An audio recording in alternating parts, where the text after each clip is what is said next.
इतनी ज्यादा प्रबल थी कि बड़े बड़े पंडितों को, बड़े बड़े अध्यापकों को, बड़े बड़े चिकित्सकों को, उनको पढ़ाने वाला व्यक्ति समाज में जो सबसे निम्न कोटि में गिना जाता है ना, वो मंच पर बैठकर वो उपदेश करता। तो इस प्रजातंत्रात्मक प्रणाली का ये परिणाम हुआ कि समाज के प्रत्येक व्यक्ति को, वो अग्रणी हो या पिछड़ा हो, समान रूप से विकास करने का अवसर प्राप्त हुआ। देखो एक बात बताता हूँ, 19वीं सदी में आप में से जो लोग इतिहास में रुचि रखते होंगे, पाश्चात्य देशों में एक विचारक पैदा हुआ, उसका नाम था मार्क्स, कार्ल मार्क्स। और उसने कम्युनिज्म, साम्यवाद, कुछ इस प्रकार का अपना विचार प्रस्तुत किया। और 19वीं शताब्दी में ही भारत देश में भी एक विचारक पैदा हुआ, जिसे हम सब लोग स्वामी दयानंद सरस्वती जी के नाम से जानते हैं। समानता पता है कितनी है? दोनों लोग 1883 में मर गए, दोनों का देहांत एक साथ ही हो गया। एक साथ से तात्पर्य एक ही वर्ष में हो गया। लेकिन मार्क्स की विचारधारा ने सारे संसार में अराजकता को फैला दिया। हमारे देश के लिए एक बड़े नेता इस बात का विचार करते हैं, बोले अमीरों से धन छीन लेंगे और गरीबों को दे देंगे। साम्यवाद का विचार लगभग ऐसा ही है। मुझे नाम लेने की आवश्यकता नहीं है, आप सब परिचित हैं। पर मैं आपसे पूछता हूं, आप लोगों ने बड़ा परिश्रम किया और परिश्रम पूर्वक अर्थ का न्याय पूर्वक संचय किया, और अब अचानक से एक व्यक्ति बलपूर्वक आवे और आपसे कहे, अच्छा तेरे पास 100 रुपए है, ये गरीब आदमी है, इसके पास एक भी नहीं है, ऐसा कर 50 रुपए दे, इसको दे देते हैं। ठीक है ना? आप लोगों को ये व्यवस्था स्वीकार है ना? क्यों? ठीक है ना? आना तो कर दीजिए। वो पीछे बैठ के हाथ हिला रहे, बोले नहीं, क्यों स्वीकार नहीं साहब? बोले मैंने मेहनत करी, मेरी मेहनत का क्या परिणाम होगा? ये सब विद्यार्थी गुरुकुल में परिश्रम करते हैं और परीक्षा देते हैं, और आचार्य जी भी ऐसा कर दें, अच्छा तुम 35 विद्यार्थी हो, चलो सबको बराबर बराबर नंबर दे देते हैं। ठीक है, बढ़िया रहेगा ना? वो जो नहीं पढ़ने वाले उन्हें तो बड़े अच्छा है, बोले वो बिना मेहनत करे उत्तीर्ण हो गए हम तो। और जो अधिक मेहनत करने वाले हैं, उनके मन में विचार आएगा, हम पुरुषार्थ करें क्यों? कल मैंने एक चर्चा की थी कि आप लोगों को सबसे अच्छा क्या लगता है, और हम निष्कर्ष पर पहुंचे थे स्वतंत्रता पर। एक बात और बताऊं, केवल स्वतंत्र होने से आपको प्रसन्नता नहीं होती, आपको प्रसन्नता होती है प्रतिस्पर्धा से। ये 35 विद्यार्थी यहाँ बैठे हुए, आचार्य जी भी परीक्षा ले रहे थे, अष्टाध्यायी के सूत्र सुनाए जा रहे थे। अच्छा, संभव है सबको याद भी हो, और संभव है कुछ को ज्यादा याद होंगे, कुछ को कम याद होंगे। ठीक है ना? अब प्रतियोगिता एक एक करके बुला के इनसे सुना जाए। अब कोई 5 सूत्र सुना दे, कोई 10 सुना दे, कोई 20 सुना दे, और फिर आप लोगों से कहा जाए इनमें से सबसे बढ़िया को चुनो। मोटा सा एक तरीका होगा कि जिसने ज्यादा सुना दिए, जिसने अच्छे सुना दिए, उसको विजेता घोषित कर दो। अभी तो आपने सब लोगों की प्रशंसा की, और उसके बाद इन 35 के बीच में भी एक को कहते ये आ गया फर्स्ट, इसका प्रथम स्थान। उसकी प्रसन्नता और सबकी सामूहिक प्रसन्नता, दोनों में भेद है, अंतर है। जब विद्यार्थी या कोई भी व्यक्ति समाज में प्रतिस्पर्धा करता है और दूसरे से आगे निकलता है, तो मनुष्य को प्रसन्नता की सीमा का नहीं पता। महिला सम्मेलन चल रहा था, हमारे मोक्षराज जी घोषणा कर रहे हैं, ऊपर से डॉक्टर आराधना जी भी कुछ बता रही थी, बोले भी ये 2 हैं, 2 लोगों ने हाथ उठाए, तुम 2000 बनो, तुम 2 लाख बनो, तुम 20 लाख बनो। अच्छा बन तो जाओ। 2 बनने में प्रसन्नता है या 2 लाख बनने में प्रसन्नता है? पता नहीं ना। 2 लोग आएंगे समाज में तो प्रसन्नता है। मोक्षनाथ जी कह रहे थे, बोले 5-7 की चर्चा करते हैं, महिला समाज में से कम 20 लोग आया करें। क्यों साहब, 1 के आने में प्रसन्नता है या 20 के आने में प्रसन्नता है? 1 के आने में प्रसन्नता। डॉक्टर आराधना तो कम में संतुष्ट है। मैं एक बात कह देता हूँ आपको, शास्त्रों ने एक सिद्धांत स्थापित किया है, अल्पे सुखम नास्ति भूमा वही सुखम। सुख तो ज्यादा में है। आप लोगों से कह दो ना कि एक तो आपको 100 रुपए देंगे उसी काम के, और एक उसी काम के 1000 रुपए देंगे, किसके पास जाएंगे? स्वाभाविक से। अब एकदम से समझ में आता नहीं, 1000 वाले के पास जाएंगे जब कोई काम उसमें अधिक आय होती है, अधिक बढ़ती होती है। तो देखिए, अधिक में ही सुख होता है, केवल स्वतंत्रता में सुख नहीं है। और ये आपकी स्वतंत्रता ही है जो आपको अधिक और कम करती है, क्योंकि परतंत्र होने पर सब समान रूप से परतंत्र हो जाते हैं। स्वतंत्रता में उन्नति का अवसर है। आर्य समाज ने सबसे बड़ा योगदान समाज के लिए किया है, इस संसार के लिए किया है, वो उन्नति का समान अवसर प्रदान करना और अपनी स्वतंत्रता से प्रथम स्थान पर आ जाना, जिसमें आपको सबसे अधिक प्रसन्नता होती है। एक विद्यार्थी परिश्रम करके 100 अंक प्राप्त करता है और दूसरा 10, दोनों को बांट के 55-55 कर दें क्या? नहीं, ये अन्याय लगता है आपको। तो यूं समझिए, आर्य समाज का योगदान न्याय के लिए है। प्रातःकाल आचार्य सोमदेव जी संकेत कर रहे थे कि महापुरुषों ने बलिदान दिए, और बलिदान किस बात को लेकर दिए? इसी बात को लेकर दिए कि किस प्रकार आप सब लोगों को स्वतंत्रता तो प्राप्त हो ही हो, साथ साथ आप प्रजातंत्रात्मक प्रणाली जिसमें स्वतंत्रता का भरपूर उपयोग कर सकते हैं, जिससे आप भी श्रेष्ठता को प्राप्त करके उन्नति को प्राप्त कर सकते हैं, आप उस स्थिति को प्राप्त हो, इसलिए आपके लिए महापुरुषों ने बलिदान दिए। हम केवल उनके नाम का स्मरण करके बैठ जाए तो पर्याप्त नहीं। देखो, आर्य समाज का योगदान घटनाओं से सिखाने लगे तो अब वो काल्पनिक सी बात लगती है, पर वो कही गई है, अनेक मंचों से सुनी जाती है, प्रसिद्ध है, प्रमाण कोई नहीं। पट्टाभी सीतारामैया की बात, आजादी की लड़ाई में स्वतंत्रता सेनानी जो आर्य समाजी थे कितने थे? 85%, वो तो मंचों से बोलते हैं। अच्छा, आर्य समाज यहाँ से नहीं है, प्रसिद्ध आर्य समाज तो 1875 से सुनते हैं, पर ये विचारधारा आप भी देखो, एक बात को अच्छे से मस्तिष्क में स्थापित कर लो, इस परिसर मात्र का नाम आर्य समाज नहीं है, ये तो आर्य समाज का मंदिर है। आर्य समाज तो वो है जो आप लोगों के भीतर विचार है ना, जो श्रेष्ठता है ना, जिसको देख कर एकदम से व्यक्ति तत्पर होता है कि अच्छा ये होता है क्या आर्य। वो अभी दिखाई नहीं दे रही माता कंचन जी, चली गई है क्या? वो एक, अच्छा बैठिए करी, हाँ ठीक है ठीक है ठीक है। माता जी, एक बात आपने कही थी ना कि यहाँ आते तो बड़ी निराशा दुख होता है कि आते नहीं है लोग बाग।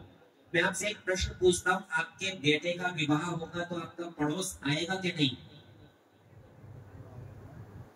अरे मैं काल्पनिक दृष्टि से समझिए, बेटा हो बेटी हो, आता है कि नहीं? आपके घर में कोई कार्यक्रम होगा, विवाह वर्षगांठ मनाओगे, पड़ोसी आएंगे कि नहीं? सब आएंगे ना, फिर आर्य समाज में क्यों नहीं आए? मैं आपको बता देता हूँ माता जी, जिस दिन आप समाज में जाकर निमंत्रण यूं कहोगे ना, मेरे घर का कार्यक्रम है आना पड़ेगा, उस दिन कोई मना नहीं कर सकेगा। आप ये जिस दिन मान लेते, बैठिए बैठिए बैठिए, जिस दिन आप ये मान लेते हैं ना कि समाज तो किसी और का है, घर मेरा है, उस दिन आपको समस्या होती है। उस दिन वो कहते हैं किसी और के कार्यक्रम में क्यों जाऊं, आपके घर का होगा तो उसमें आ जाऊं। जिस दिन मेरे घर के कार्यक्रम में मेरा पड़ोसी नहीं आता, उस दिन मैं जाके उसे बुलाना देता हूँ, आप मेरे यहाँ नहीं आए, मैं आपके कार्यक्रम में भी नहीं आऊंगा। और वो डरता हुआ आता है, भले विचारधारा से आपकी सहमत हो या ना हो। आपके पड़ोस में आप कृष्ण को मानते हो और आपसे झगड़ा करने वाला राम को मानने वाला पड़ोस में बैठा हो, तो उसकी राम कथा में आप चले जाते हैं, वो आपकी कृष्ण कथा में चला आता है, भागवत सुनने चला आता है। क्यों? क्योंकि आप निमंत्रण व्यक्तिगत स्तर पर देते हैं। और आर्य समाज ने अपना जो प्रचार है ना, वो इन व्यक्तिगत निमंत्रणों से ही प्रारंभ किया था, फिर धीरे धीरे हम भूल गए। भूल हमने ही की, हमने समाज को एक अलग संस्था मान लिया, अपना घर नहीं माना। मैं घर मान लेता तो देखो, आर्य समाज के काम करने वालों की शैली बताऊं, गांव में पड़ी हुई बिल्कुल ऐसी महिलाएं जो विद्या की शिक्षा को प्राप्त नहीं की, प्राचीन लोग सुनाते थे उस समय पर ना, वो आपने तो देखे होंगे, पुराने टेप चलते थे ना, वो मैग्नेटिक टेप रिकॉर्डर आते थे, उसमें डाल के सुनते थे। आजकल तो सीडी और पेन ड्राइव का जमाना है, ऑक्स केबल से सीधा सुनते, ऑनलाइन सुनते। जेब के अंदर टेप डाल के महिलाएं पड़ोस के गांव तक चली जाती थी और घरों में जाकर ये कह देती थी, हमारे घर का ये रिकॉर्डर खराब हो गया, ये गीत सुनना था, जरा चला देना। और दूसरे के घर में जहाँ आर्य समाज का नाम भी नहीं है, इतना तो सभी दूसरे की मानते थे, उनके यहाँ वो टेप चलते थे और आर्य समाज के गीत सुने जाते थे। अच्छा, विचार करके देखो, किसी के घर में अपनी विचारधारा को पहुंचाने का कितना सरल माध्यम है। 4 महिलाएं बैठेंगी तो हो सकता है गप लड़ा ले, गृहस्थी की चर्चा कर ले, पर वहीं यदि टेप में गीत बज रहा होगा तो और हमारे तो कवियों ने गीत भी ऐसे ऐसे लिखे जो सीधे सैद्धांतिक थे, उनके अंदर चर्चा आती थी तो वो ईश्वर, जीव और प्रकृति त्रैतवाद की। तो आर्य समाज के जो काम करने की शैली है ना, जो आज हम योगदान के रूप में देखते हैं, देखो एक योगदान आपको बताया, सबसे पहले व्यक्ति का विकास। वो विकास दो बातों से होता है, एक स्वतंत्रता से और एक प्रजातंत्रात्मक प्रणाली से। वो दोनों बातें आर्य समाज में उपस्थित हैं। अच्छा, केवल व्यक्ति का नहीं, क्योंकि काम कैसे शुरू होता है, मैं आज प्रातःकाल पत्रकारों से भी कह रहा था, संसार का उपकार करना इस समाज का मुख्य उद्देश्य है, अर्थात शारीरिक। करा दिया, स्वतंत्रता दे दी, करो व्यायाम, बढ़िया भोजन करो, आत्मिक ज्ञान की चर्चा नहीं रुकने देते। पंडित लेखराम की पंक्तियां है ना, तहरीर और तकरीर का काम इस समाज से रुकना नहीं चाहिए। ज्ञान का स्रोत कभी भी अवरुद्ध नहीं होना चाहिए, रुकना नहीं चाहिए, क्योंकि जो व्यक्ति जानता है उसी को ही काम करने का अधिकार। डॉक्टर अनुराधा जी आई है, दूर से आई है, गाड़ी से आई है, गाड़ी से आई ना। अच्छा, रास्ते में गाड़ी खराब हो जाए तो आपको ठीक करनी आती है?